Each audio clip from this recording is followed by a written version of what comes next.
He sits in the dark, like a man at the bottom of a well. The monitors in front of him throwing pale blues and grays across his face. Rafael's hands are splayed on the armrests, knuckles white. The house behind him is quiet in a way that used to mean peace. Now it feels like silence with teeth. On one screen, the living room clock ticks past 11. On another, the nursery nightlight pulses a soft yellow.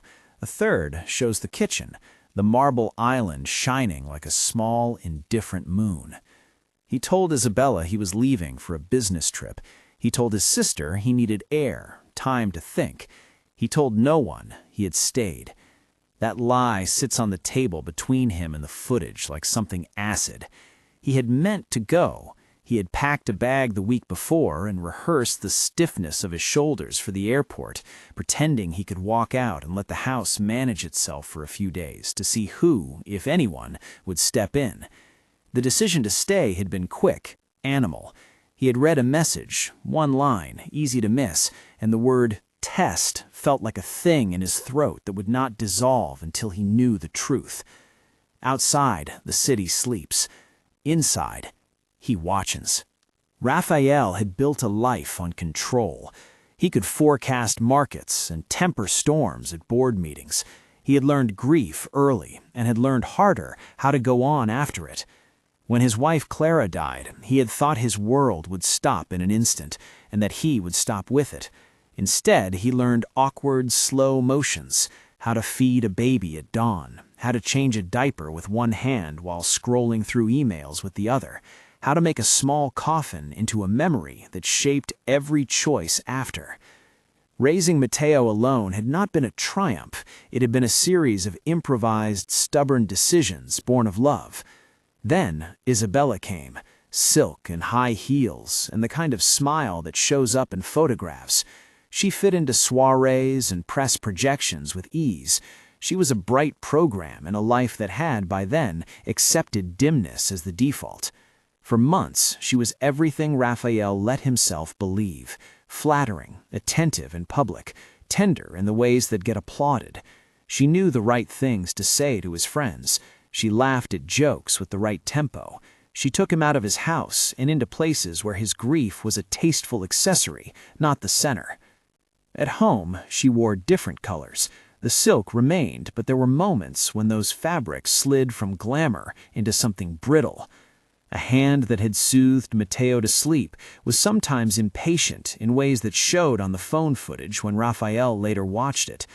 A line of her jaw when the boy cried in the night, a curt shrug when Mateo's toys spilled across the living room carpet.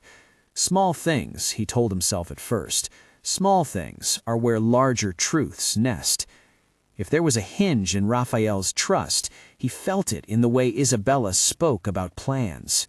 "We could sell the house," she said once, laughing, as if the future were a catalog. "We should think about houses abroad. Fewer maintenance people, fewer complications." She used the word like a draft, hers to close or open at will.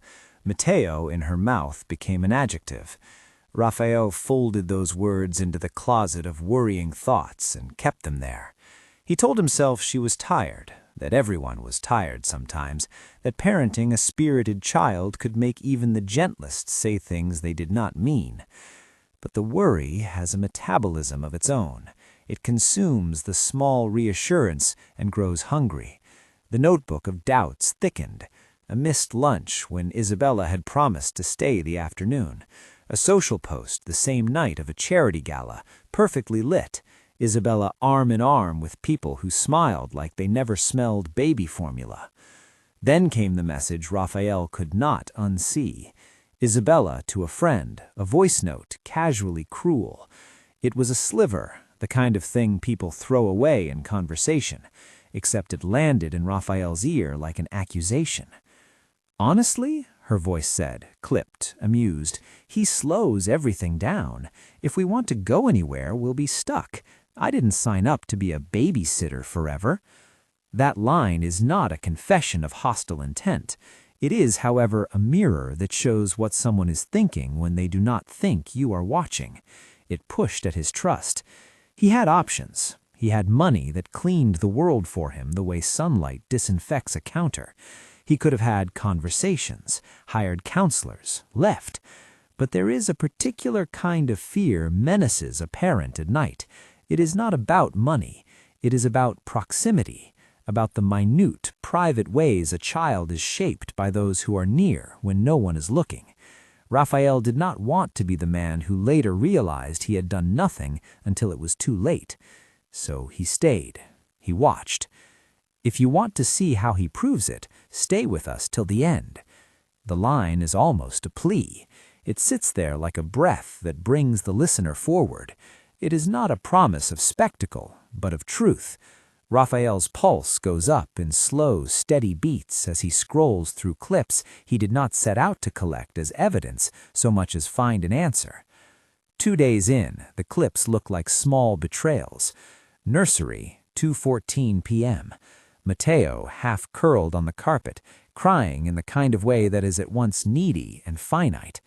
Isabela walks by in a robe, a phone balanced between shoulder and ear.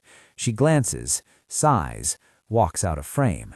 The footage does not show cruelty. It shows a choice to prioritize something else, a call, a glass of wine, a moment of vanity. Rafael feels a prickle behind his eyes. He rewinds. The child's sobs thread into the room like a second voice. He should feel anger. He feels, beside that, the deeper ache of a parent who has to witness neglect with camera in hand. Living room, 6:38 p.m. Isabela arrives from a late interview. There is laughter from a group of friends, wide smiles. She kisses Rafael politely, moves her attention to the cameras as though that gesture is theater. Later, in the kitchen, a conversation with a friend is caught by a camera's passive ear. "I love the dinners, Isabel. Your life looks perfect." "It does," she replies. "It could be perfect if the extras were sorted out." The ellipsis in the footage hangs like a riddle. Marina is in the footage too. She is not polished for cameras. Her hair is tied back in a practical knot. Her hands are competent and warm.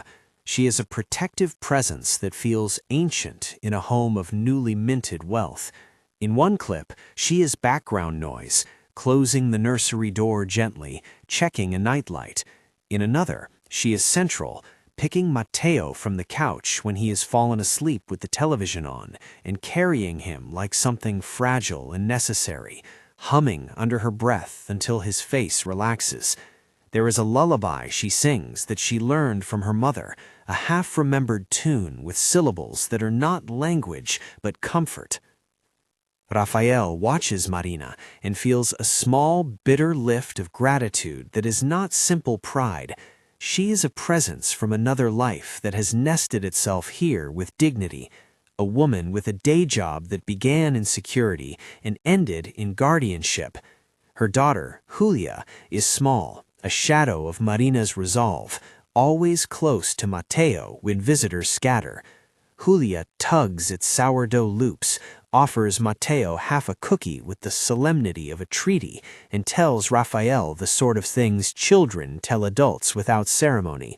"Mateo likes armored cars, Mr. Rafa. He says cars protect him." Rafael laughs at that, and the laugh is thin and grateful. But Marina is more than caretaker. She has instincts formed in situations Rafael's life has never needed to model for him. A frayed apartment in another city, a late-night shift protecting people he has never met. She carries those instincts like a second skin, unshowy and fierce. In the footage, she intervenes twice without fanfare. Once when Isabela, irritated, lets Mateo wander near the pool while guests laugh at the patio. Marina's hand appears and steadies the child. Another time, Isabela slaps at a toy Mateo proffers, annoyed, and Marina's face tightens. She crouches, warms a bottle on the stove, and feeds him with a tenderness that reads on the monitors like a litany of small mercies. Rafael is not blind to class differences. He knows his wealth reflects inequities and conveniences. He knows that Marina has chosen this line of work because it protected something she could not otherwise afford for her child, and because she kept a promise.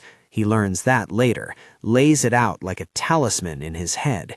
Years ago, Clara had spoken to Marina about Mateo's future in the hope of someone steady. Marina had been too proud to name that conversation at the time. She had instead shown up in ways that make Rafael ashamed that he is only now recognizing its depth.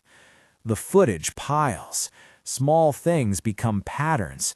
The frequency of Isabela's absences, the multiplicity of her social dinners that glow like placards, the quickness of her temper at home, tighter than the laugh she gives at events. Rafael rewinds a clip where Isabela is alone with Mateo and talks into her phone, voice low and unguarded. We cannot have him slowing everything down. What do you suggest? Foster? A relative? He cannot be between us when opportunities come. Her voice is casual, as if organizing a party. The words land in Rafael with the weight of stones. An audio message arrives the next day, not from the footage, but from a mistake of human habit. Isabela had meant to send it to a friend. It slid into a thread Rafael's assistant had left open on his phone in a moment of absent-mindedness. The content is offhand and horrid in its ease. "I can't be in a relationship that's more like a charity case," she says, laugh crisp. "He's cute until he cries. After that, he's just noise. Sometimes people have to be practical, Rafa. You know that." There is the name, Rafa, soft and almost intimate, and the line is a blow. Rafael listens again, listening for sarcasm, for context, for any shred that could render the words less poisonous. He finds none. The message is a moment of clarity that is also a betrayal. Yet the moral knot tightens. He is not without self-reproach. Surveillance is a line crossed into other lives. He is aware that what he is doing could be framed as an invasion. He imagines himself from the outside, a man who uses means of power to peer into people's private choices. He thinks of Clara's tenderness about privacy, of how she had taught him to assume people's good until proved otherwise. He thinks of the legal advisor on his payroll who would have said, flatly, "Proceed with caution." He imagines headlines and lawyers and the way the world likes to caption complexity in bold. But he is not watching headlines. He is watching a small boy at the center of his life, a boy who will grow not only from love, but from what adults decide in his presence. He tells himself, in the quiet of his chest, that this is not voyeurism for the thrill of viewing. This is a parent's salvaging instinct. The evidence accumulates in increments that ache. A day where Mateo is left in a high chair for nearly an hour while Isabela entertains guests on the terrace. A clip where Isabela rolls her eyes when Mateo reaches for her hand as she zips a dress for a gala. A late-night voice note to a friend where she says he needs to be less of a factor, like she is ordering shipment options online. Each clip is a puzzle piece that, when assembled, begins to form an outline. The montage is not all grim. There are bright shards, Marina tucking Mateo into bed and reading a story in a voice that becomes both character and him. Mateo's small hands around a mug of cocoa that Marina has warmed. Julia dancing with the boy in the kitchen while Isabela checks her reflection in a hallway mirror. Those moments are not proof against neglect. They are reasons Rafael is furious at himself for not seeing earlier. They are reasons he cannot go back to sleep. One morning, nursery, 9:02 a.m., Rafael watches the clip that changes the temperature in his chest. Mateo awakes, calling for his mother in a voice full of the exact need only a child can make. The monitor shows Isabela entering, not irritated but distracted. She picks at the edges of Mateo's shirt and says, "You'll get over it," with a tone that implies the problem is ephemeral, something to be managed rather than soothed. She turns back to the mirror and smooths a line in her dress. The sound is thin with self-focus. Rafael can feel the room's air conditioning on the screen. He is watching through a lens and through a lifetime. Later that day, the camera catches a brief meeting between Isabela and a woman from an agency, voiceover negotiations veiled with polite laughter of social calls. Rafael hears her say, "We have options. There are people who will take that part of the life off our hands." The phrase, "take that part," is clinical, like shipping a piece of furniture at the mercy of a courier. If the footage were a court exhibit, it might be enough to show motive. In the house, it is enough to be intolerable. Rafael debates aloud to himself, the kind of internal monologue that used to be folded into private therapy sessions. He thinks of calling a trusted friend, a lawyer, his sister, someone with the authority to tell him what to do next. He fears being the man who stirs the pot, only to find the boiling has nothing to do with his suspicions. More pressingly, he fears being inactive. The surveillance is a cruel teacher. It teaches him that love alone will not change some people. It shows him that calling someone into better behavior often demands more than conversation. It asks of him a calculation. Choose to act and risk the moral stain of secret watching, or do nothing and risk the safety and emotional health of his child. When you have money, the options multiply, but the core problem does not dilute. He considers confrontations. He imagines a private conversation with Isabela that ends in awkward apologies and a signed agreement. He rehearses 1,000 variations, some ending in tears, others in soothed assurances. But he keeps returning to the same fear.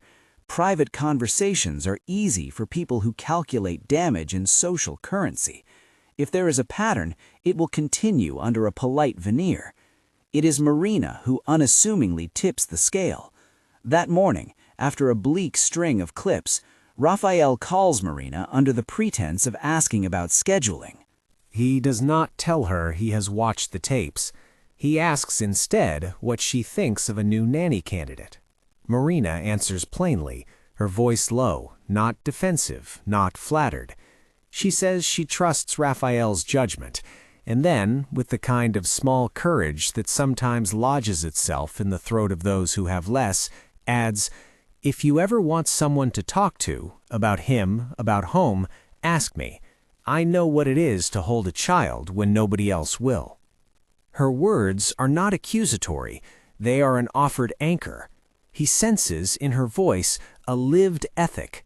Bodyguard as guardian, protector as family. He begins to speak honestly, in the fragmented way grown men do when they are ashamed. He admits snippets, sleep deprivation, the offhand voice notes, the way Isabela has suggested Mateo is an obstacle. He waits for Marina to reply with counsel or a corporate shrug. Instead, Marina says, quietly, "If you're worried, we make sure he is safe. It's not your fault you had to find out." "You're saying what? You saw things?" "I see what happens when people are tired," Marina says. "I do my best, but if you have doubts, we can be careful, not to spy for the sake of spying, to make sure the boy is safe." Rafael hears the weight of that carefully chosen language. He is not absolved of guilt. He has crossed the line. He knows it. But in Marina's response, there is a permission he needs, a way to frame what he has done as less an act of power than an act of desperate care. He frames his decision in that way for himself as much as for her. He tells Marina, in clipped sentences, that he has done more than wonder. He admits he has gathered footage. Marina does not gasp or scold. Her face on the screen, captured in a secondary camera by the security rig, shows a kind of constraint, like a rope being pulled taut. She leans back, hands clasped, and says nothing. She does not reassure him that this will be easy. She does not take the evidence off his shoulders. She simply nods at the fact of his fear. Rafael's moral calculus includes another axis, community. He thinks of those whose opinion matters in social life, the family members he respects, the friends whose judgment is honest, The people Isabela has cultivated as allies. He imagines a public exposure that is not about spectacle, but about accountability. He thinks of a dinner, one ordered not for revenge, but for reparation, a setting where the truth, with its quiet evidence, could unmask not only intention, but the pattern of neglect. He imagines guests who have known Isabela only in glamour, who will be shocked by the private footage, people who will have to reconcile their picture of her with what has been captured. There is a risk to that, and Rafael knows it. Public exposure can become a show. It can humiliate not only the subject, but the watchers. It can be petty. He does not want pity or glee. He wants safety and rectitude. He wants the house rearranged around care, not around a lukewarm partnership that pretends to be a family. 2 weeks later, the footage gives him something final to hold. A clip, kitchen, 8:47 p.m., is short but catastrophic in the way small things can be. In it, Isabela, irritated by Mateo's persistent request for attention, takes his small hand and says clearly, "You're ruining things for us." She laughs it off as banter. The laugh is cruel in the way practiced cruelty can be. The camera picks up nothing more than the tone and the recoil visible in the child's face. But sometimes, tone is everything. That laugh lodges in Rafael's chest like a splinter. He replays the audio message he had found earlier, now threaded into the montage with others. In one voice memo, Isabela talks to a friend about options. "He's holding us back," she says. "If this is going to work, we need a plan." The context is still ambiguous, but the array of clips shows a pattern. A person accustomed to privileging appearance over small suffering, to seeing the cost of care as a price for someone else. For a parent, this is the sort of moral algebra that cannot stand. Rafael does not sleep. He convenes a small think tank out of the few people he trusts: his sister, an old friend who knows how to handle difficult conversations, and Marina. The meeting is not in the house. He prefers the anonymity of a small, sunlit office where the furniture is arranged to encourage problem-solving rather than shame. He tells them everything, careful to frame it not as theater, but as necessary action. He shows selected clips, no voyeuristic montage, but short pieces composed to make clear the pattern. His sister's face clouds. She says sharply, "You should have talked to her." Rafael understands the critique. He has felt it through many nights, the sense of having crossed a line. He tells her simply that he had tried. He had given Isabela chances, honest conversations in the beginning when she seemed willing. The calls, the late nights had seemed to him, at first, the result of adjustment. It was only over time that pattern revealed motive. "What do you know this is?" Marina says softly from her chair. "This is different from a mistake. This is a lifestyle decision disguised as discomfort. People who say, 'we'll be better,' but don't change, that's not a failure, that's a choice." Marina's phrase is not theatrical. It is an observation born of years of watching how those with choice take it. Rafael wants to argue the ethics until dawn. He does not. He listens. He feels an odd relief in the clarity of naming. "What's next?" the friend asks. Rafael looks at Marina, at the steady woman who has borne witness in small gestures for years. He looks at his sister, who fingers her wedding band, an emblem Rafael has not thought about for a long time. He feels the weight of responsibility settle into a kind of resolve. He knows he will have to choose a public reckoning or let the pattern continue. He knows that whatever he chooses will have consequences that money cannot unfurl into smoothness. He thinks about Mateo sleeping at home, about the little hands that clutch toy cars like shields. He thinks about coming back to a house that is either a sanctuary or an arrangement that leaves his son less than safe in the small hours of the morning. He thinks about Clara's voice, once, telling him to be kinder to himself.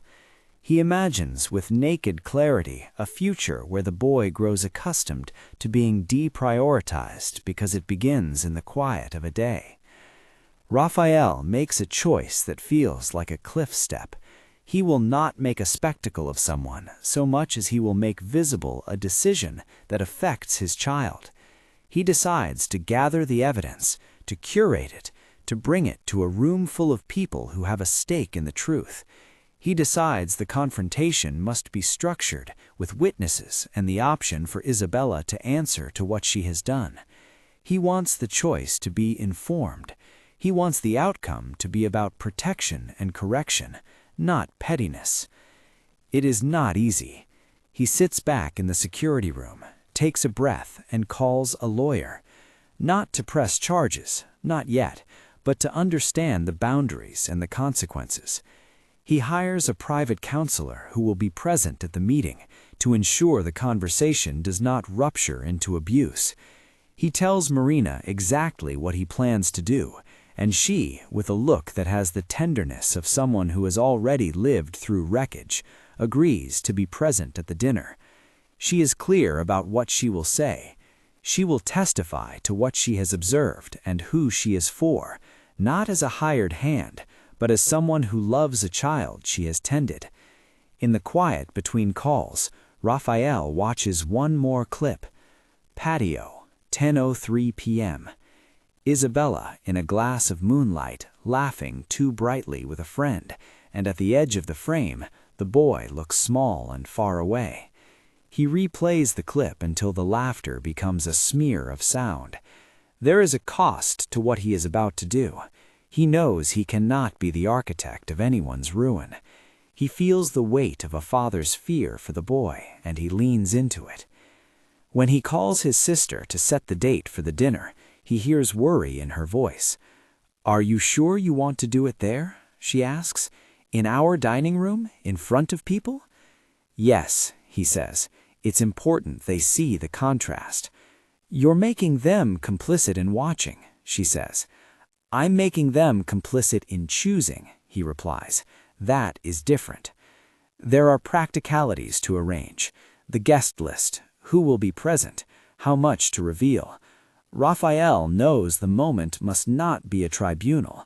It must be an opportunity for truth to be acknowledged and for the child's future to be reclaimed. He wants the dinner to be a pivot, not a spectacle. He imagines Isabela's face when the footage plays, the public and private versions of her colliding. He imagines the hush, the way people will pivot from applause to moral judgment in the same breath. He tells Marina about the plan. She listens, eyes like a steady harbor. "You sure this is the only way?" she asks. "I don't know," he admits, "but I can't pretend I don't have proof. I can't send it to a friend and let the world judge. I need people who can make sure what happens next is right." Marina nods. "Then we make sure it's right for the boy." The day before the dinner, Rafael sits in the security room and composes the clips he will play. He thinks about timing, about the order that will allow the truth to unfold without gloating. He wants to start with small things, a laugh, a missed lullaby, a pattern, and then the voice notes that provide motive. He will let the footage speak. He will let Marina speak. He will avoid melodrama. He will avoid vengeance. He will ask, with the measured urgency of a man trying not to be broken by the world he built, for a decision that protects his son. At midnight, he turns off the screens and walks through the house. It is hollow and familiar. The piano that sits like a waiting instrument, the photographs of Clara with a smile that still softens his knees, Mateo's small shoes by the door. He stands at the nursery door and watches the small chest rise and fall. Mateo's lashes rest like a dim curtain. There is a softness to the child that seems sovereign and inassailable in its innocence. Rafael places a hand on the doorframe and thinks of the word family. He thinks of blood and of choice, and he acknowledges that sometimes the two do not match. He imagines a new kind of family, not defined by certificates, but by who shows up. He has Marina in mind, her hands, her lullaby, the way she stands in the footage like an unspoken promise. There is a knock at the front door that wakes him from the late-night thoughts. It is Marina, with Yulia behind her, eyes bright despite the hour. She stands at the threshold, looking small against the opulence of the hallway. She says, "I thought maybe you wanted help. I could stay in case anything happens." "No," he answers, the words bare and jangling. "Thank you, but I have to do this alone, for a bit." Marina's eyebrows knit. She takes a step forward, then slows. "You don't have to," he says, grateful, "but I do." She nods, as if she understands that there are sometimes private burdens even protectors must bear. She leaves, a quiet shadow, and Rafael is back at the window, watching the monitors like a man apprenticed to some bitter trade.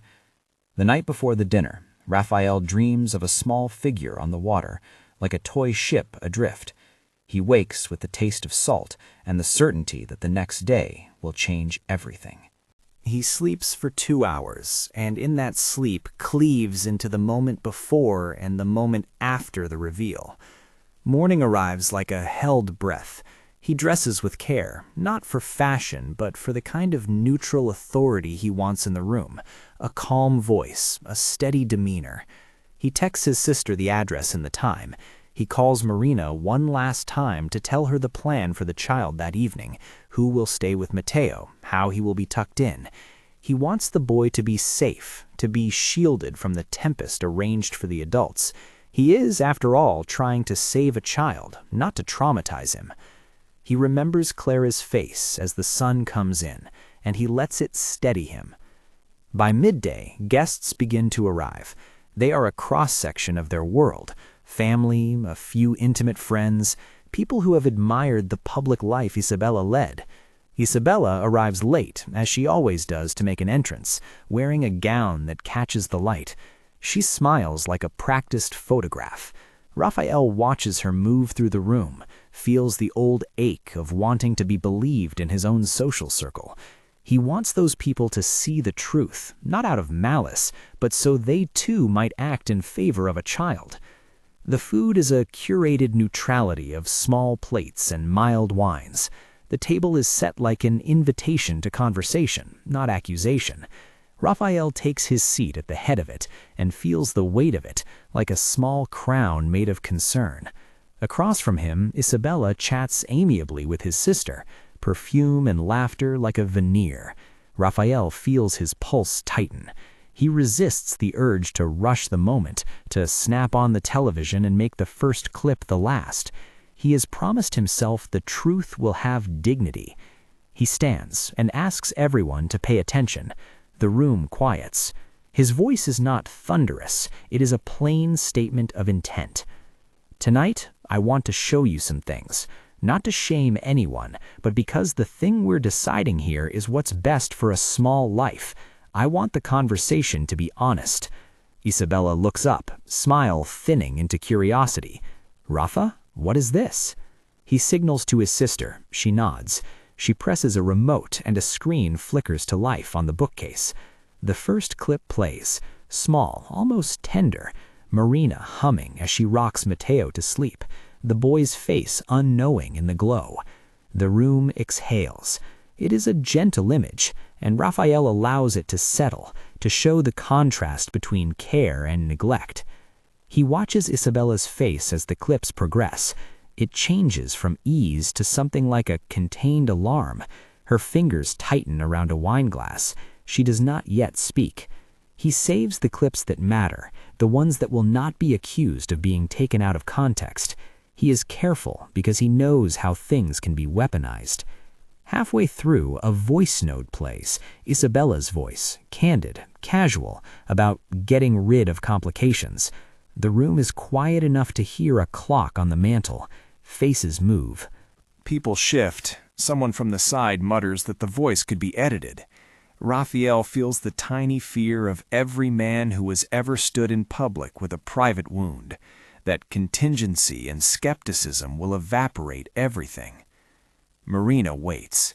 She does not look to Rafael for permission. She, the woman who is loved quietly, stands and tells what she has seen, what she has refused to mask. She speaks not in theatrical accusation, but in the plain facts of the child's daily life. Missed meals, snubs when the boy sought attention, a pattern of delegating compassion to paid hands without ever taking responsibility. She recounts small episodes with a clarity that feels like witness rather than revenge. Her testimony is modest and devastating.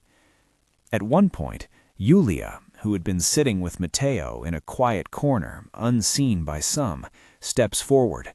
She is small and direct. "Matteo gets lonely when she's not here," she says simply, as if pronouncing a law. Her voice is not rhetorical. It is a small, clear bell that centers the room. Isabela's face is, in that moment, a geography of shock. She opens her mouth, tries to gather words, and the footage rolls on. Another clip, this one a late-night laugh, the offhand voice note. The court of social opinion is messy and immediate. The guests look at Isabela differently, as if they are seeing the intersection of two lives she had kept separate. The glamour and the domestic have collided. Rafael listens to the room breathe in the wake of the clips. The energy is not triumph or gloating. It is a taut, collective intake, like the pause before a fall or a rescue. He knows he has set something irreversible into motion. He also knows he did it for the most defensible of reasons, the small life in the next room. He waits now, at the center of a room that will decide whether the boy's life is rearranged into safety or left to chance. He hears Isabela speak in a voice that tries to arrange itself into calm. This is absurd," she says. "You were showing snippets, taken out of context. People get tired." "Taken out of context," one guest echoes. "Taken out of context," another guest repeats, as if the phrase might act like a balm. Isabela's smile tightens. She sets her hand on the back of a chair, as if that small contact could anchor reality back to what she wants it to be. "These are moments," she says, voice careful. "Everyone gets tired. Rafa, this is cruel." Her eyes hunt the room, looking for the ally who will turn the tide. A man near the far end frowns. "We don't know what happened before or after," he says. "You could splice anything." Rafael lets the protest hang. He has expected the defense, the claim that moments can be trimmed into lies. That's why he has been careful. He has not loaded the room with sensational footage. He has chosen a sequence that tells a pattern across weeks, not an edited, dramatic clip to humiliate. He had asked the lawyer to review the selection, asked the counselor who agreed to be present to ensure the conversation did not become violent, asked his sister to hold the room open for truth rather than gossip. "Context matters," Rafael says plainly. He keeps his voice small because he doesn't want to be the spectacle. But patterns are context. You can't call someone careless once and call it an accident. You can't dismiss a line of running choices as one-off luck. Isabela's lips work. She looks younger than Rafael remembers in this moment, the practiced polish stripped away, the person beneath showing not victimhood, but panic. "You filmed me," she says. "You spied on me." He nods. The word surveillance has been his private shame for weeks. He does not shrink from it now. "I watched," he says. "I was desperate. I wanted to know if the person who would help raise my son would be the person who did raise him when I wasn't in the room. I agonized over it. I'm ashamed I crossed the line, but I'm more ashamed that I waited too long to notice." There is a pause as the room breathes. Marina sits quiet, hands folded. Her face is calm, as if she's cataloging what she has always cataloged: facts, needs, the child.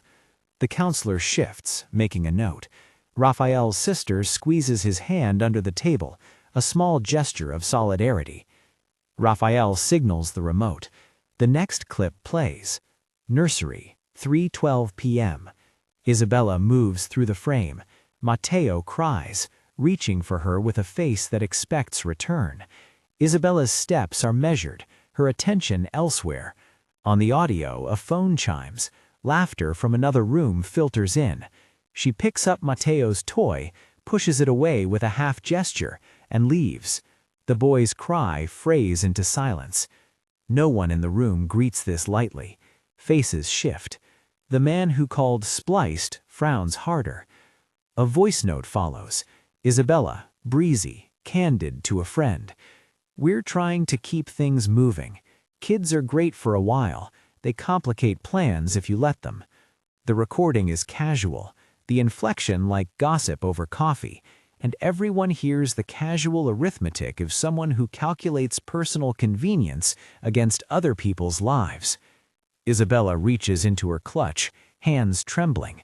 She tries to laugh it off, to make the words sound nothing more than a flippant remark. "I was frustrated. We were having a hard night. Who hasn't said things they don't mean?"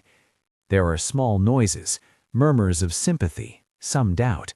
Rafael doesn't let the moment slide into argument. He looks at Marina. "Would you say anything?" he asks.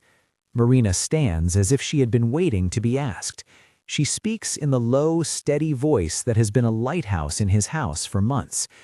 "I'll say what I've seen, not to punish anyone, but because who is around this child matters." She tells what she knows without flourish. The number of times she found Mateo left to wail while adults lingered at parties. The nights she covered for an absent mother with soft bottles and stories until the boy slept. The days she insisted the nursery door be shut so he would be safe. She names specifics. The day the boy wandered by the pool and she put her hand on his back before anyone noticed. The afternoon Isabela told the nanny to keep Mateo quiet while the cameras filmed the party. Those details are not lurid, they are precise and everyday, and that, perhaps, is what makes them brutal. "Did you ever tell her?" Rafael asks, because he needs to know if his fear is supported or solitary. Marina nods. "I told her when I felt it was unsafe. I asked for help when the boy needed attention. I said what I could for the child in front of people and out of view." She looks toward Isabela, but does not castigate. Her anger, if there is any, is focused on the child's needs, not on spectacle. "I did what anyone would do who loves a child." Julia approaches the table, small and resolute. Her braids move when she takes a breath. She looks at the adults as if they are a puzzle she has the answer to. "Mateo gets lonely when she's gone," she says simply. "I tell him stories. He likes them better than shows because they have hugs." The room reacts the way people do when a truth arrives without spin. The denial falls away. There is no celebrity catchphrase in a 7-year-old's voice. There is a blunt, clean honesty that maintains itself. People glance at one another. Some lower their eyes. Others glance at Isabela as if they are watching a mask crack. Isabela's response hardens. "You're dragging my private life into your theatrics," she says, the words sharp. "You think this is moral? You think this is justice? You filmed me when I was upset. Everyone is human." Rafael watches her, searching her face for any sign that remorse will surface. He sees instead a strategy he knows well. Minimize, recast, shock the room enough to buy time. He had loved Isabela's smile because it could charm a crowd. He now sees that same smile working to rearrange a moment. "You have to answer for it," Rafael says quietly. "Not for the public, but for Mateo." She swallows and then speaks with an edge that feels rehearsed. "If I wanted to leave, I would have spoken differently. You think I don't care? I care. I just—" "You called him a complication," Rafael interrupts, because the comment hangs in the room like a shard. "You told friends he slows things down. You talked like he's a thing to manage. That's not a slip. That's an orientation." Her color goes out of her face. "You've taken words and amplified them." The counselor clears her throat and asks if Isabela would be willing to join a mediated conversation with a professional to untangle the lived reality from the recorded evidence. It is an invitation that offers an opening for repair without erasing the need for consequences. Isabela looks at Rafael as if asking him whether she will be permitted a path back. His face is closed, but not cruel. "Consequences are about safety," he says. You and I could work to repair things if the repair is sincere. For tonight, I need those who love Matteo to decide what happens next. There is a quiet negotiation of social currency. Friends who had toasted Isabela at galas avoid her gaze. One woman, a longtime friend, reaches out and touches Isabela's arm, as if to make something right. Another guest stands, voice small but decisive. I can't pretend I knew this side, she says. I saw Isabela in public. She was lovely, but I also see footage, and I hear a child who is often sidelined. I can't be the friend who ignores that. The conversation veers from defense to practical steps. Rafael's sister offers that Isabela leave for a few days, a cooling-off period that preserves dignity but removes immediate access. The lawyer suggests a temporary arrangement. Isabela can have visitations structured in a way that prioritizes the child's emotional needs while they engage in counseling and assessment. No one in the room is calling for punishment. They are calling for protection. Isabela's face collapses into sorrow that may be real, may be performance. She gathers herself and says, "You're asking me to give up everything." The plea is naked in its vulnerability. It is also an appeal to the pity that once held sway in social rooms like this. Rafael hears it, and for a moment the old tenderness returns. He remembers dances in dim rooms, the taste of a shared dessert, the way she once made grief less heavy in public. He steels himself. "I'm asking you to put Matteo first," he says. "If you cannot do that, then I cannot ask him to share his life with someone who will make his needs secondary." There is a hush. Isabela stands abruptly, smoothing her dress with a movement that is less about dignity than about assembling a defense. She whispers something to the friend who had reached for her arm. Then she turns to the room, her voice low, pleading for understanding, for the chance to fix this behind closed doors. The guests look at one another. Some are sympathetic, some skeptical. The mediation is offered again. Professional sessions, a trial period of monitored visits, a plan that places the child's welfare first. Isabela refuses the mediated route. "You're turning my life into a trial by friends," she says, voice rising. "I will not be humiliated for being frustrated. Everyone deserves the chance to be better." Marina's jaw tightens briefly. She has no taste for spectacle. She also has a visceral knowledge of what a child needs: consistency, warmth, someone who will not put career or appearance ahead of a small life. "This isn't about humiliation," Marina says. "It's about a child learning what adults will do when he needs them." I have watched him look for someone who will come. That matters. The dinner ends with an awkward compromise. Isabela is asked to leave the home for the immediate future, to arrange her things, to maintain a distance while professionals evaluate the situation. Rafael insists that the boy remain insulated from the conflict. Matteo will be put to bed by Marina, who will stay in the house for the night. The guests disperse, some with awkward embraces, others with tight, whispered conversations. Isabela's departure is not a spectacle of ejection. Rafael does not push her out with fury. He collects his humiliation into a small, cold clarity. She gathers her clutch and leaves, escorted to the front door by an assistant who lowers his eyes. The driver waits. She pauses in the hall and looks back at the room as if expecting a different verdict. The verdict does not change. She steps into a car and is gone. Marina sits at the edge of the nursery door when Matteo is tucked in. Her silhouette is a familiar thing in the house now, a kind of human architecture that supports the small life inside.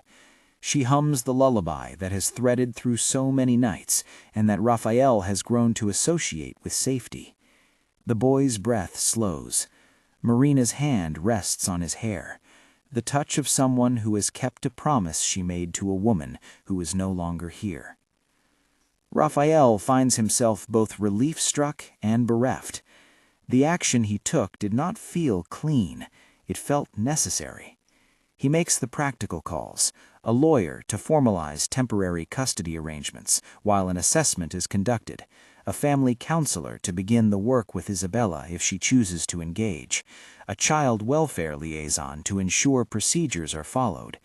He refuses the cheap pleasure of public revenge. He will handle the restitution in ways that prioritize the child's emotional health and legal integrity. In the days that follow, Isabela retreats from the social pages. Her friends offer measured statements about privacy.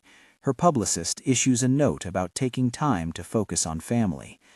Rafael accepts that the world will choose the narrative it wants to choose. He chooses his son's safety over the noise. Marina is steadied by something more concrete.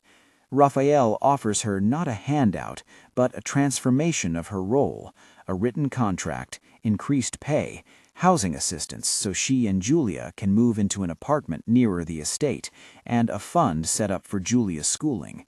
He arranges for formal recognition of Marina's status as Mateo's primary in-house caregiver and initiates the legal steps to make her an authorized caregiver in school records and health documents. He emphasizes that this is not a purchase of loyalty, but a recognition of the work she has already done and will continue to do with dignity and stability. "Do you want more?" he asks one afternoon in the quiet between his calendar and his worry. A title? Some legal guardianship steps? Marina considers. She is not interested in ceremony. She is interested in protection for her daughter and for the child she loves. "I want what's best for Mateo," she replies. "I want Julia to have a proper room, to sleep without worrying, to have school without us moving. If that's the part you're offering, then yes." Rafael nods. The formalities that follow are handled with the care of professionals he has hired: an attorney to outline the temporary custody provisions, a social worker who visits the home to assess the child's needs, a counselor who begins to work with Mateo gently about transitions in language a child can hold. He is careful to ensure that every step is transparent and that Isabela is offered the chance to participate in the processes meant for reconciliation or supervised visitations should she pursue them. He wants no corner of this reconciliation to be a masquerade. It is not an instant repair. Isabela's presence does not vanish from the world. She files responses, speaks with her own counsel, and begins to reconstruct her life in smaller apartments and quieter circles. Rafael signs the papers that shield Mateo from unmonitored access. He knows law is blunt where human need is fine. He also knows it is a necessary tool when patterns of neglect are demonstrated. He does not gloat. He feels the small, fierce joy of a parent who has taken steps, messy as they were, to keep a child safe. Marina, for her part, refuses to turn the moment into triumph. She accepts the salary and the apartment and frames them as a safety net for her daughter and the child she has loved. She asks Rafael to commit not to theater, but to truth. If this is going to be a family, then let it be steady. Let it be honest. We do what's right every day, not just tonight. Rafael offers a gesture, an offer to fund legal assistance if Marina chooses to formalize her role as a guardian in some greater sense, and a monthly stipend to cover childcare and school. He works with a nonprofit that helps attach mentors and educational plans for Julia. The money is not a substitute for dignity. It is leverage to create stability. The house changes in small, human ways. Softness, once absent in corners that had held only curated beauty, creeps back. Mateo's toys spread without comment. The piano gets opened spontaneously, its lid rattling with attempts at melody. Marina's spices take up space in the kitchen, their scent a low hymn to domesticity. Julia's laughter threads into evening bowls of soup, unplanned and loud. Rafael learns again how to be unassuming about small joys: sticky hands on his shirt, a doodle taped to the fridge that he would once have framed with glass and distance, now sits, crooked and adored. There are bumps. Mateo wakes sometimes from nightmares about loud voices, small vestiges of his recent upheaval. A counselor sits with him and reads a story about a brave little ship finding a harbor. The boy nods, not without shadows, but with trust. Isabela sends letters, sometimes contrite, sometimes accusatory. The legal steps are measured, never punitive without cause. Rafael resists the appetite for retribution and focuses instead on rebuilding a life where the boy's needs are foreseeable and met. Months pass like seasons. The house settles around a new choreography. Sunday breakfasts are loud and use mismatched plates. Marina teaches Mateo to recognize the smell of cinnamon. He learns to hum her lullaby when he's sleepy. Rafael, who once measured days by meetings and market movement, begins to measure them by the angle of light on Mateo's hair, by the number of times the boy grins without reservation. It is an ordinary accounting that feels like redemption. There are moments, private and profound. One afternoon, Rafael walks into the kitchen while Marina is teaching Julia to fold a napkin with patience. The two are quiet, working in tandem, their conversation about school and a broken toy. Rafael watches them. He thinks of Clara, a memory that is no longer a wound, but a lens. He realizes how family had shifted. No certificate, no neat lineage, but 3 people choosing care over convenience every morning. At a small celebration in the months after the dinner, they invite a handful of people who had been witnesses that night to see a different kind of ritual. A modest gathering where Marina and Julia are thanked publicly not as servants, but as chosen family. Rafael reads a short note, careful in his words. Gratitude for hands that kept a small life, for the courage to say the truth in a room full of friends, and for the way love can be defined by action rather than blood. There is no triumphalism. There is a gratitude that tastes like an apology given and accepted. What follows is a slow, honest recovery. Mateo's laughter grows clearer. He begins preschool with Marina listed as an emergency contact and a trusted adult whose name is known and respected by teachers. Julia's school applications are supported. Marina's apartment becomes a place of steady light and books. Rafael signs the paperwork that secures these things, not as a master, but as a partner in care. Isabela does not reappear as a phantom to haunt this new life. She calls occasionally, with messages that oscillate between regret and anger. Legal contacts are kept discreet and fair. The story does not end in moral vindictiveness. It ends in the careful construction of safety and dignity. One late afternoon, after Mateo has run himself silly through the garden and fallen asleep cradled by the same lullaby that first made Rafael feel something like trust, Rafael sits in the living room with Marina and Julia. The house is quiet and ordinary. There is a softness in the air that was not there before, not the gloss of curated perfection, but the warm mess of life being lived. "You did the right thing," Marina says simply. She does not speak as if she has been rewarded. She speaks as if relief has found a place in her chest. He's safe now. Rafael looks at her, at the small curve of shoulders and the marks of a life that chose vigilance. "You saved him," he says. "Both of you. You and Julia." Julia beams with a small, solemn pride, as if she understands the gravity of her part in this house.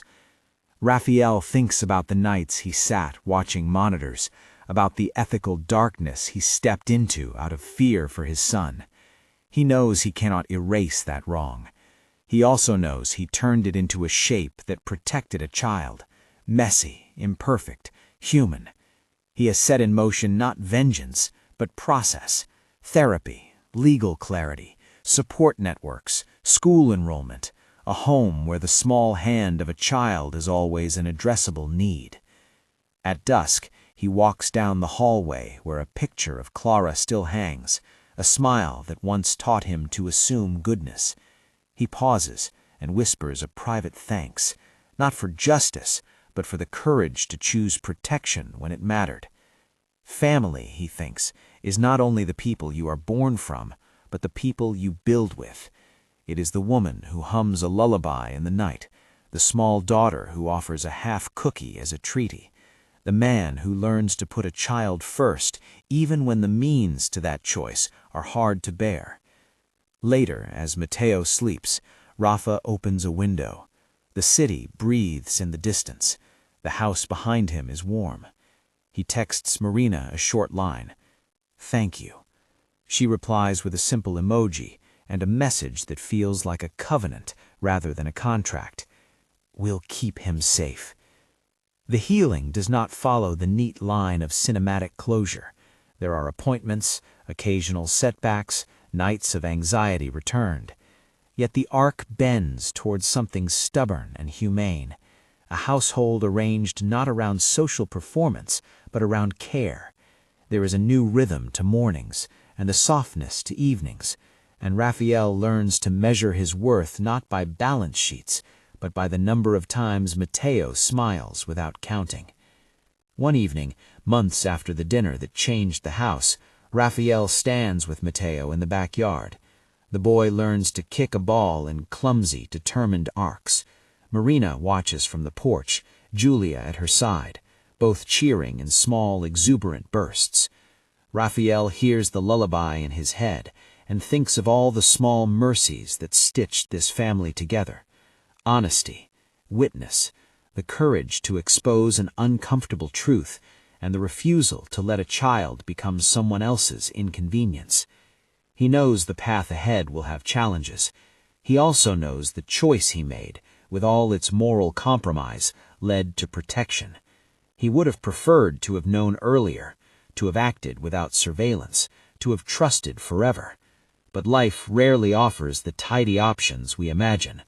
It offers choices, sometimes compromised, that we must accept the consequences for. He watches Matteo run after Julia, their small feet thumping the grass. The image is simple and ordinary, and to him, enormous. If this story stayed with you, if it moved you, like and subscribe for more stories about ordinary people doing extraordinary things.